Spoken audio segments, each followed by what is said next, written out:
let's get started with the Nokamarta. Om Namo Arihantanam. Om Namo Siddhanam. Om Namo Ayariyanam. Om Namo Vachayanam. Namo Loe Savasahunam. Eso Panchanamokaro. Sava Pavapanasano. Mangalanam Cha Savvesim. Paramam Havai Mangalam.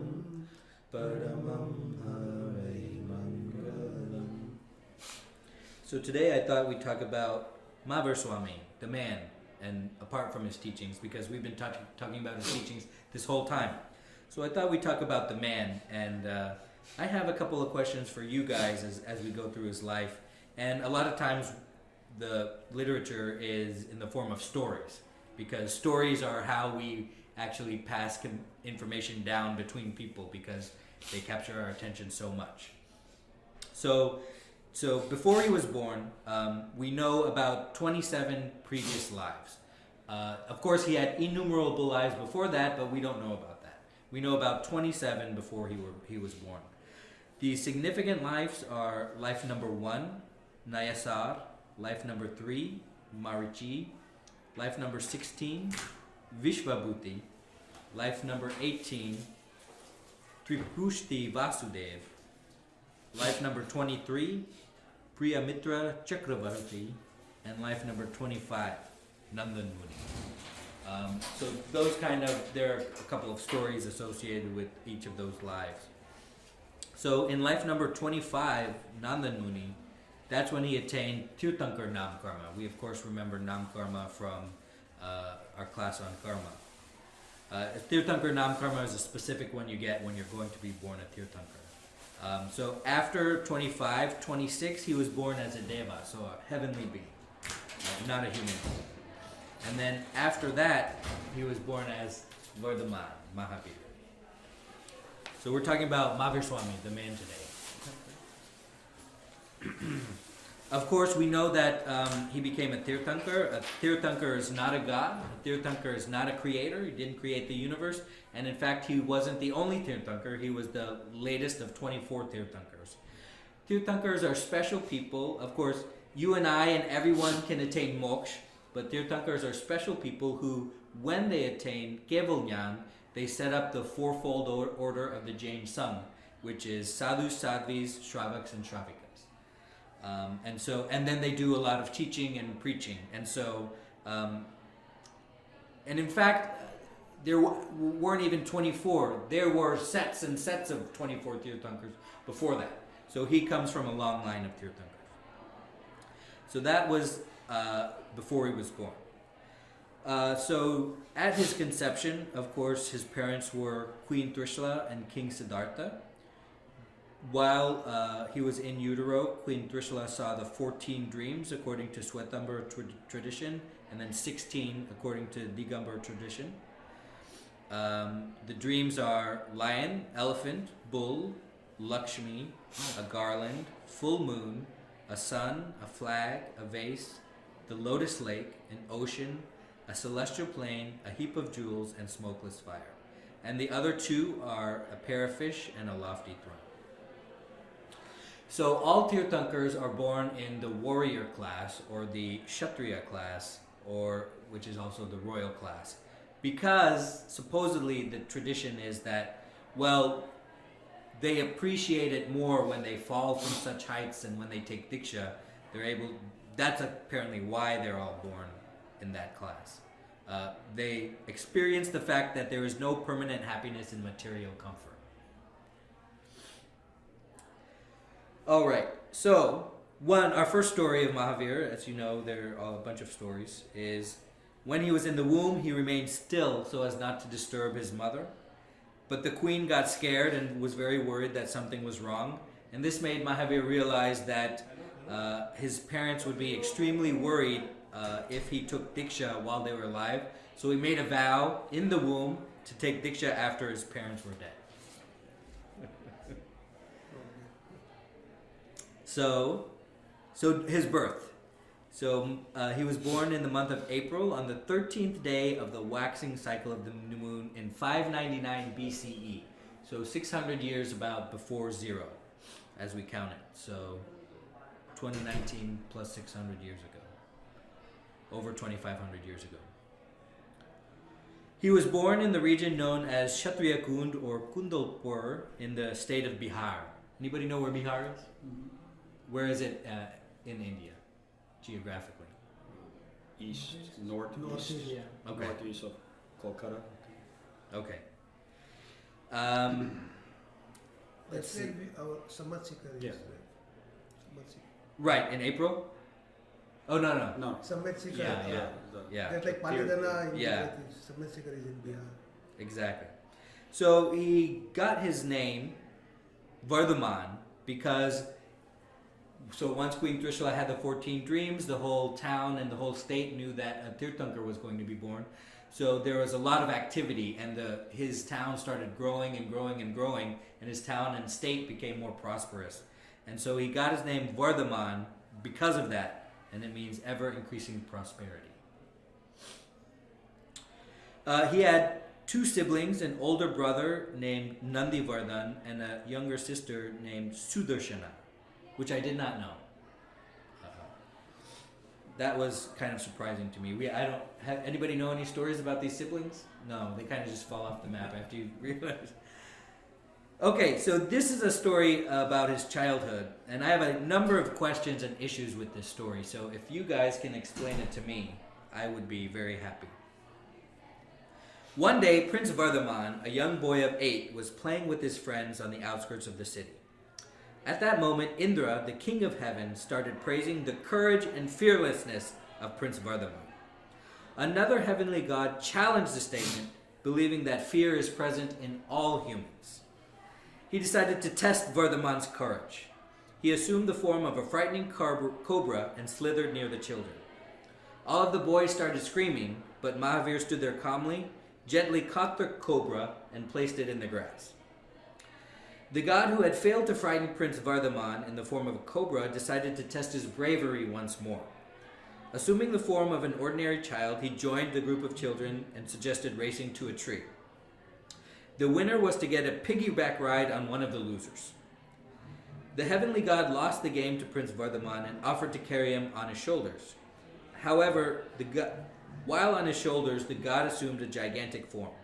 Without any fear, Prince Vardhaman gave a mighty blow to his shoulders with clenched fists.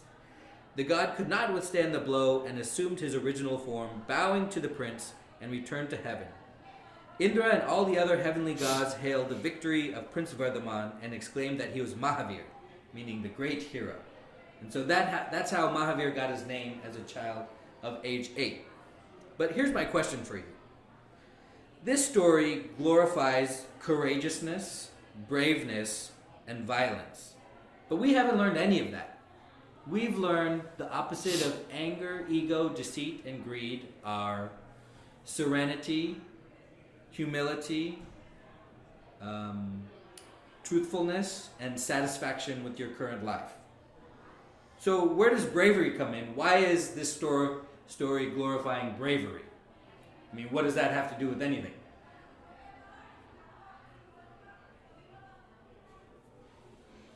It doesn't seem like a Jain story, does it? And it's glorifying violence, right? He was calm. I can understand this snake thing, right? Oh, you pick it up and you put it calmly to the side. You know, that is ahimsa. That is nonviolence. But what does bravery have to do with anything? And if you're proving your bravery in the form of violence, I don't even understand why this is a story. Well, it's not about Hey, come on in. it's not about bravery. It's about fear. Okay, but none of the things I mentioned were fearlessness. Yeah, but originally we talked about like if you never knew what fear was, right? Then you would never be feared, right? Like we talked about being in the cave and the fire, and you remember what I'm talking Yes, about. yeah, right? Plato's cave. Yeah. So maybe it's part of that. That, you don't know what fear is, so one sees it as bravery, right? Mm-hmm. But it's one person's fear that's someone else's bravery, maybe. But this story definitely glorifies the bravery part. It's not like a misinterpretation, you know. It's like No, there's a translation error there. so. Anyway, so that's something to think about. I don't have an answer for But you. like all the stories, like if you this is not one, but like a lot of the stories, like even though we teach our kids, right? Like how much of that is like story and how much of that is like fact, right? Right. So, I mean, I think that from a practical sense, there's a bunch of issues per se, but from a theory or mindset of where your direction should be, maybe it's in the right path. Right. So that's something to think about. Okay, so here's a fun story about his schooling. When Vardhaman was 9 years old, his parents sent him to school. They wanted him to learn the benefits of being a Kshatriya prince. When Vardhaman went to school, he offered his respects to the teacher, just like any other child did. After teaching the first lesson, the teacher realized that Vardhaman was more knowledgeable than he was, and he sent him home. And that was the story of Mahavir Swami's formal education. That was the story of a Sheldon. Big Bang Oh, really? I didn't know that. They stole it from there. Means even the bravery part, the one that you said he is pumped and the fish, so it's like a Hulk story. So Yeah, so that's a pretty fun one. So okay, so you remember we talked about he didn't want to take Diksha until his parents died. So his parents passed away when he was 28 years old, so now he's ready to take Diksha. But at the request of his older brother, he postponed it for 2 years. So for 1 year after his parents died, he lived a simple life. And then for the 1 year remaining, he started donating all of his wealth and all of his belongings to everybody who came to him and everybody who asked. He would donate gold coins, jewels, precious stones, and clothes. So this is how we have the phrase, charity is a double blessing. It blesses those who give as well as those who receive. So at the end of the year, he was attained perfect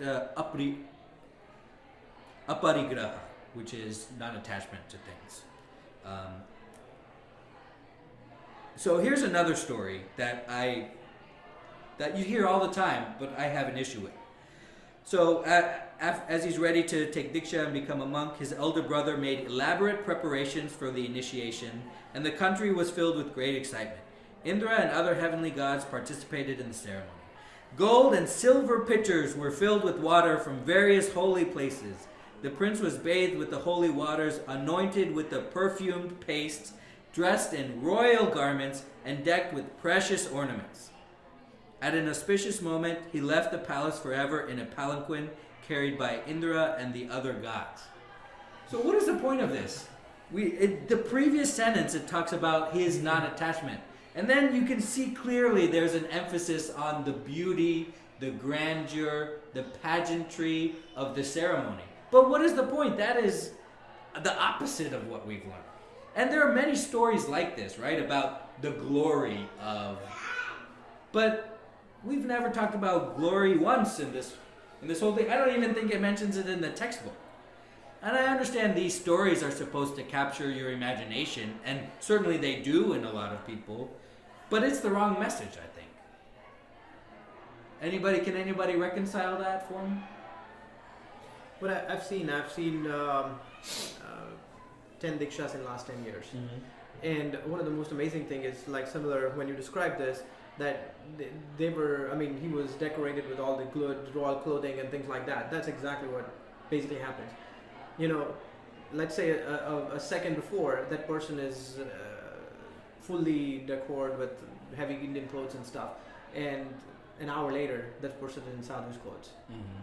So how often can you take something that you want and then you part with it within 30 minutes? Right. Whether it's a toy, whether it's clothes, whether it's this. That's the way I took it when I saw each and everything. And basically it's, if I get something, why don't I keep it? Mm-hmm. It's the sense usually that we have, right? Whether it's anything, money, toys, food, anything. We want to keep it or secure for ourselves. Whereas this, you just basically in a split second you give it up. I don't know if that was the message here in the story or not, but I've seen that. I think you're right. And I think that you did open my mind to this story. Because I think it's part of the symbolism of renouncing the life is that, well, yeah, they don't really care about it, but we're going to put all these fineries on you and watch you take it off. Like, that's supposed to maybe affect the audience. And that's supposed to give the audience to the ceremony the impression that, oh, maybe these things aren't worth it. Yeah, I think that's very good. But I think they could have put a sentence in here about that, like at the end, right? Otherwise the focus is just on the finery of the ceremony, right? Like they could have put a sentence, oh, and that symbolizes his non-attachment, or maybe I was supposed to get that. I don't know. Maybe I didn't get that.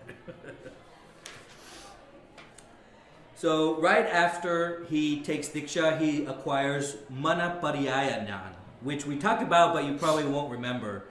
The knowledge that allows him to perceive the feelings and thoughts of all living beings. Here's a very nice story. So he takes Diksha and he's walking towards the jungle to start his meditation. On his way, he meets a very poor man, and the poor man falls at his feet. Tears were flowing from his eyes, and there was an expressive pain on his face. He uttered humbly, "Prince Vardhaman, have pity on this poor destitute. Remove my poverty with your kind hands." Mahavir was filled with compassion, but today he had nothing to give. He had just taken Diksha. He suddenly thought of the divine cloth on his shoulder. He had one piece of cloth. He tore it in two and gave one to the poor person, and he was filled with joy. So even if you think you have nothing, you still may have something to give. Okay, so the next, after Diksha, he remains in meditation for 12 and a half years. He resides in parks, forests, and deserted places and fasts from a single day to up to 6 months. He was saved from whipping by a cowherd who felt that Mahavir had hidden his cows. He refused to help the angels that were trying to come to his aid during that incident. He faced a fierce and poisonous snake who was Chandakoshik, reborn, and calmed him down with his compassionate approach. He accepted food from Chandanbala to break his 6 months fast. He suffered peacefully when a farmer hammered nails in his ears as retribution for what happened in his previous life when he demanded that music be played while he was falling asleep. And he endured all the adverse conditions of the nature and different people. So during this 12 and a half years, he destroyed 4 Gati karmas, all his 4 Gati karmas. And remember, he still has 4 types left, the Agati karmas. So after destroying the 4 Gati karmas, he has perfect perception, perfect knowledge, perfect power, and perfect bliss. So that's 12 and a half years. So at this point, he becomes a preacher. And he spends the next 30 years preaching to anybody who would listen throughout India. Excuse me. So it's at this time, during these 30 years, that he sets up the Jain Sangh, the fourfold order that we still have today. And it's at this time that he gains 11 disciples from the Brahmin class known as the Ganadhars. Is this all in the same area? Like Bihar? He travels around to different states, but all in India. So when you set up the Jain Sangh, it's around the country? Right. You know, as we talk about it, one thing stuck to me. If you have ever been to the BAPS temple, you know, in the back they have this kalash thing where you can do it, and right behind it, it's a map of the Vichran of the Nilkant Maharaj, or the I guess it's the young Swarupa Swaminarayan. And we have the same question. I think the kids spend like 10-15 minutes there. So it's nice to know where Mahavir Swami or Jainism was. What was the path? I mean, where did it start, and how did they do the Vichran and develop the Jainism religion? I think it'd be good to know. I don't know if it's available somewhere. So maybe I'm lost. So you have 20 Tirthankars, right? So Jainism was alive then, and now we're saying that he went around the country and spread the word? Or? No, so the timeline is that the previous Tirthankars were a long, long time before that. even the 23rd one. Then the Jainism wasn't there. Correct. Yeah. People had forgotten. And so because remember, all Jainism is the accurate perception of reality. Okay, it's less of a religion compared to the other religions and more of a science because it is the reality that we live in. And so during this sermon, during his 30 years of preaching, he revives Jainism.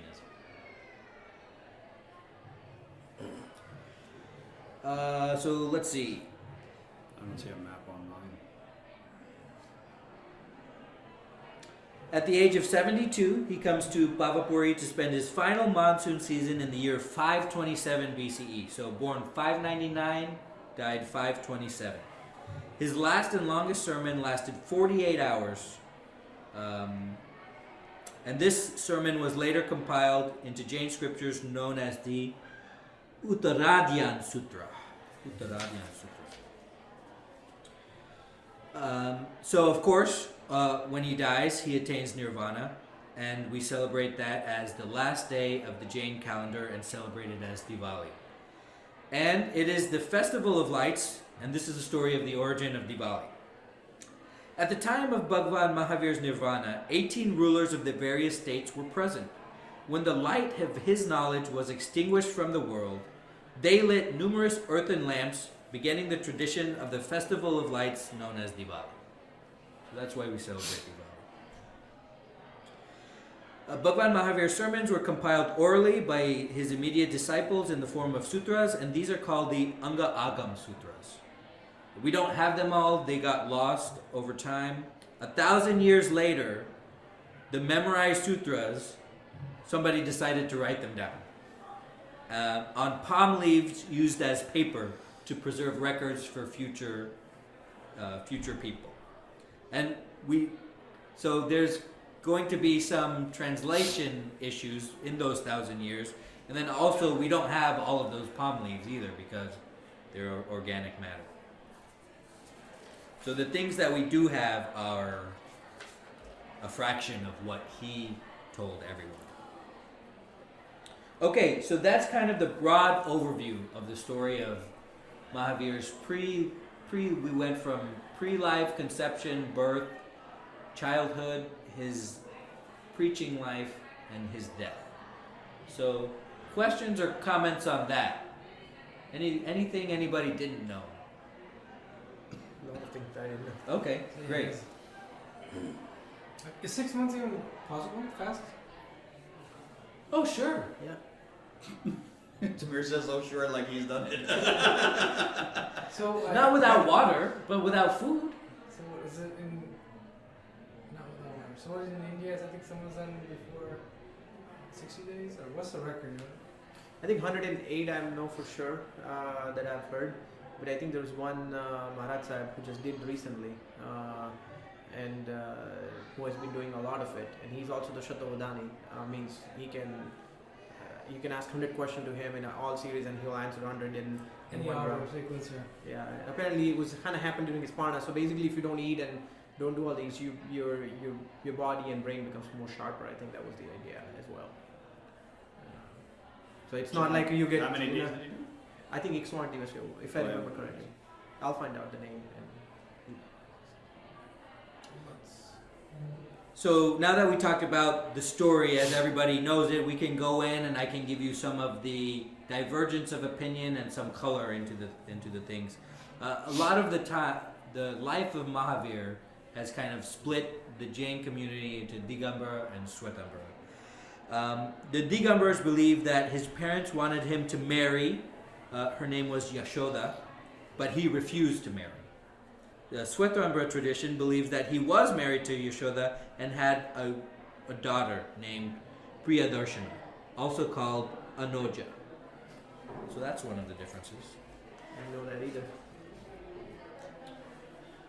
But isn't that fact? It's hard to say. It's a dispute of fact. How many kids do you have? You have 2, right? Sure. Is that fact, or is that a dispute of fact? No. We in the previous class we learned there are no such things as facts. Well, previous to that, we had to learn that we have to accept certain facts. That's right. I wouldn't call them facts. You have to accept certain fundamental truths of the world because we cannot prove them. The 6 fundamental truths there's no, you can reject them, but there's no choice but to accept them because they're unproven. Okay, so. You guys mind if we share the room? He just wants to wear the dhoti. Oh, yeah, that's fine. Thank you. So, the story of how he achieved nirvana was that he was meditating under the banks of a sala tree on the bank of the river Rijupalika near Drimbika Grama. Okay, and then so this story is described in the Jain Sutra, Uttar Purana, and Harivamsa Purana texts. And then there's various other texts that we can go look up, which of course you need to know Prakrit to read, which I don't know. And I'm not sure about translation. So if anybody is really interested, maybe this textbook is not enough for you, or you don't believe the textbooks, right? Then you can you have to do a lot of work to get to a place where you understand the scriptures, right? So we have the disciples, we have the names of the disciples. I guess there's no reason to name all the names. Okay, so the numbers. So this is interesting. Mahavir had 14,000 male devotees, that was sadhus, 36,000 sadhvis, 159,000 shravaks, and 318,000 shravikas. So a real disparity between men and women. Really disproportionately favored to sadhvis and shravikas, which I did not know. Why would that be? I'm not sure. So there were more female, right? More female than male. But I think- do you think that's the same way now? Yeah. I think so. Yeah, especially in India, I feel the same way. I'd like to know how they got the numbers. That's the. I don't believe the numbers. Right, and on some level, it is. This is less important than the classes we had about Mahavir Swami's teachings, right? Because these are disputed. On some level, it doesn't matter whether you believe these things or not, as long as you believe what's in the book. Okay? I wonder even if we know today how many sadhu and sadhus we have, right? Like, is there a list? Is there an Aadhaar card for that, or is there like some kind of calculation for that? Yeah, that's a good question. Do we know how many sadhus we have right now? No, I don't know. But I think that somebody knows. Because the acharyas know, right? They have a list. Like, there's a big org chart. There's a big Jain org chart. Yeah. But is there like a master work chart? Because like each one is like on their own, right? Right. Yeah. Actually, they're all connected. They're all connected. Yeah, you can. Like WhatsApp? There is a big org chart. Org chart I call it. But yeah, it's some sort of. It's Ram Surima. They'll have their own count. They'll know exactly how. Nemi Surima part, they'll have it. I'm sure it's going to be not as precise, but they do have a count, and even the Guru Maharaj and everybody, they stay in connection through it. Used to be through mails or papers, chittis. Now I don't know how it is, but whenever they have to take any big decisions like the Chadipati Maharaj Sahib Nyate, they somehow work it through the communication channels they have. So who is the main? Yeah, who's the Pope? So I know at least one Maharaj, Manohar Kirti Sagar, who's kind of based in Vijapur. He received the Gachadipadi recently. So he's one of the. So I don't know how many are there, Gachadipadi Maharaj Sahib, but they are the one who are based on age, based on knowledge. They unanimously pick them, and they become it. But it's a good question. I'll ask. I'll find out. And so what happened with Jainism happens in every religion. What happens the difference between the Shwetambar and the Digambar traditions are one of purity of teachings. So there was a famine, and in order to avert calamity from the Jain Sangh, the leaders left the area, okay? And there are some people that stayed. And then when the famine was 12 years. So the people that left had a kind of a lax position on a lot of these teachings. And the people that stayed had kind of a more strict interpretation. They couldn't reconcile these when the famine was over, and they came back. And that's why we have these sects. And this happens if you study any religion, this is going to happen. Whereas the pure people say, you guys are too relaxed, too this, too that. This wasn't the right teachings. You guys are straying from the path. We're going to go on our own thing, and this is going to be, it always happens. Okay? I don't think any religion is immune to that. Certainly not ours. There have been attempts to reconcile Shwetambara and Digambara tradition, the teachings. No luck so far. Okay, still have these two different sects. Actually, there are a few more, right? There is Tanakwasi, there is Terapanthi. Right. There are at least few more, and nowadays it seems like even more than that. JBB, and so there is a lot more than it used to be. Right. Back then. Questions or comments on any of that? I know we have to get you out of here at 11:15 today. So one part about just history. So when you was born and all that, is there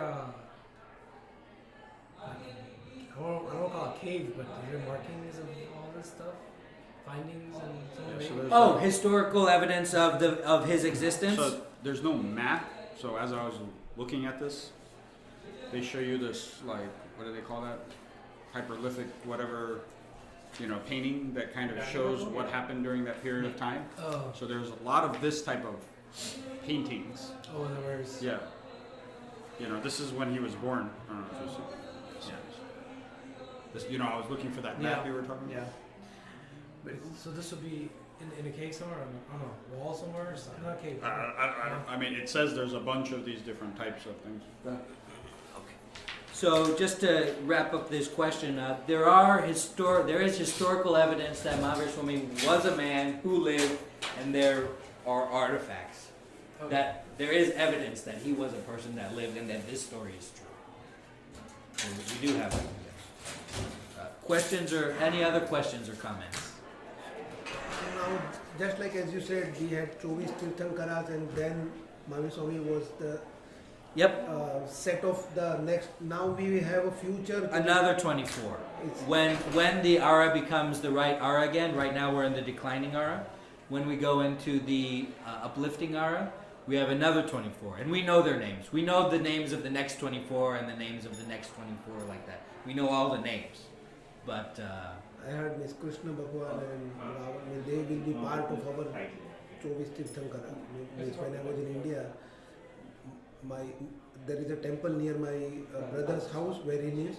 So they have just the three murtis. One, the previous Tirthankara, the current is Muneswara Swami, and then the future Tirthankaras like that in the temple. right, that's great. And so yeah, it's important to know that this is just the current incarnation of Jainism. Because it's the truth, but once the truth is forgotten, somebody will achieve Kevalyan and set up the fourfold order to tell people about the truth again. Thank you so much for coming today. Thank you.